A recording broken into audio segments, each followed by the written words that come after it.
একদম দুমদাম ছড়ে দিচ্ছে, এদিক ওদিক থেকে ছড়ে দিচ্ছে।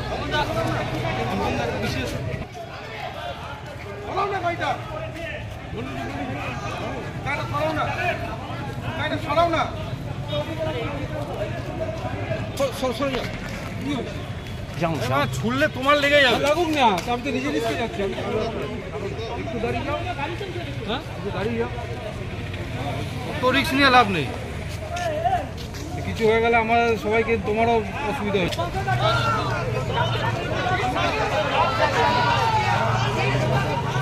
হ্যালো হ্যালো হ্যালো, সিপিএম, হ্যাঁ হ্যাঁ হ্যাঁ ওখানে আছে ম্যাডাম, দিচ্ছি একটা ম্যাডাম, হ্যাঁ হ্যাঁ বোম চার্জ হয়ে গেছে অলরেডি। হ্যাঁ হ্যাঁ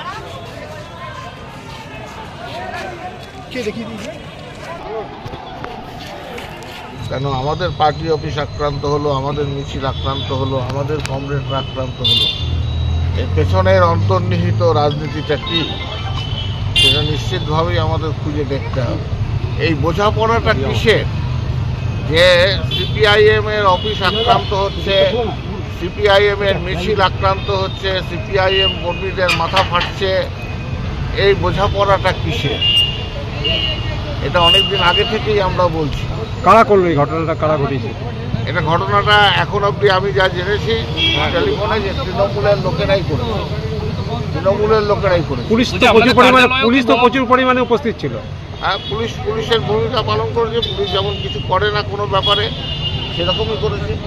দর্শকের ভূমিকা পালন করেছে। আপনাদের কার্যালয় এখনো ঘটনা হয়েছে, তারপরে যখন লিগ্যাল অ্যাকশন হবে সেটা এই হুলিগান এখন তদন্ত হবে, কেস হবে, তদন্ত হবে, যদি দরকার হবে অ্যারেস্ট হবে, কোনো অসুবিধা নেই। কত আমরা তাড়াতাড়ি অ্যাকশন নিতে পেরেছি, এখন ক্লিয়ার করতে পেরেছি, আর বাকি যে আছে আমরা কেস করে ইনভেস্টিগেশন করে অ্যাকশন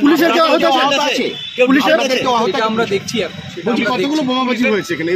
সব আমরা দেখছি ইমিডিয়েটলি আমরা কিছু বলতে পারছি না, কিন্তু আমরা সব কিছু দেখছি।